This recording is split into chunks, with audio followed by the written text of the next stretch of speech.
So this question is, in ChatGPT, how do I get the border around my input to be a different color?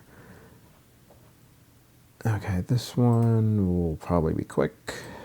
So let me just bring up an old chat. Yeah, okay, perfect. So this one has multiple pieces of input. So all my inputs over here. So this is what they're talking about. So it's like, this is my input and it's got the orange around it, and then like the output just doesn't have anything. So to get this color, or one of the other ones, you want to go down to, like, click on your icon, and mine's in the bottom left. Sometimes it's in the upper right, depending on if you're using the app or in the mobile.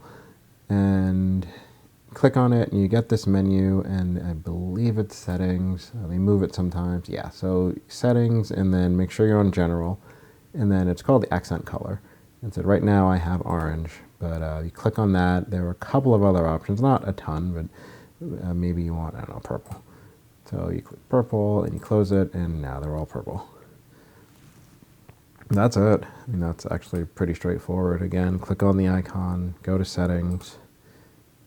It opens to general, but if it doesn't, just click on general and then look for accent color and change it to whatever you want. Yeah, maybe you want blue. Now it's blue. The way that they do ChatGPT, they move stuff around all the time. So the biggest thing to remember is that it's called accent color. And if you come to this menu and it's not here, either look up where is accent color, or you can just prompt ChatGPT. It's like, hey, where did you put this setting? How can I change it? But for now, it's under general, accent color. I'm going to put it back to orange because that is my preference. And that's it.